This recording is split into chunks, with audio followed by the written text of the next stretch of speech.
Morning guys, in this week's video we are going to learn how to use the Brisk extension on Chrome to look at YouTube videos and create Google slide presentations, making your life as a teacher easier.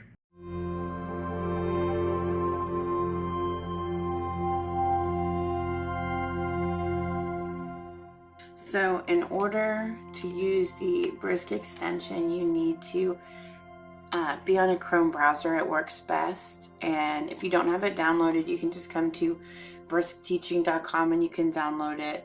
It's free to use, and then you just go to YouTube for our video, and then once you have the video that you want posted, and this will work for any of the videos on YouTube, you can do whatever you need if it's got the information you want. And then there's going to be down here in the corner a little B, it looks like, and then you press on it and then this pops up. It will let you create.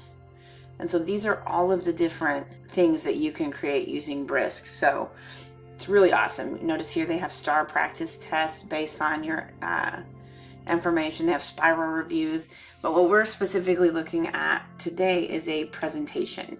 So I want it in English. Create a presentation about this video. You can add your standard in there, and Texas, select your state, grade, subject, the strand. We are at 3H, I believe, for adding and subtracting fractions with unequal denominators, and just click it. You can add multiple standards if you want, and then you're done. And then you can personalize to your learners whatever you want, if you want it with images or without images. I like to look at it with images, and then if I don't like them, you can always switch them out. Then just click next, and then you can always pick your, like, what you want it to look like. Let's do chalkboard, and then it will create it for you. It takes a couple of seconds, and then it should pop up. Sometimes the fonts are not the best. You can go in and fix that, but as you can see, it took everything from the video, put them with some notes, and then showed some pictorial examples, showed some visuals, kind of talked about misconceptions, the wrong way to add it. I really like that part. My kids are really struggling with fractions, but talked about order of operations, all the different ways you're supposed to do things. Asked you different things here, so you can boost it, rate your response.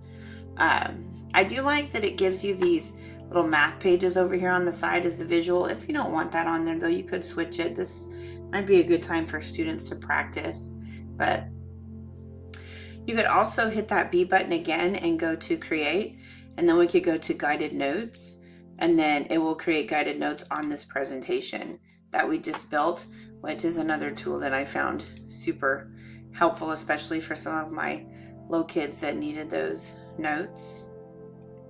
And you can go back and look at it if you need to translate it, if you want to make it shorter, make it longer, more detail, less detail. It's just based on what you need and what your students need. So hopefully you guys found this useful. I hope you all found the Brisk extension easy to use and work with, and I look forward to hearing about some of the other ways that you use Brisk, and we'll see you back here next week for another Tech Tip Tuesday.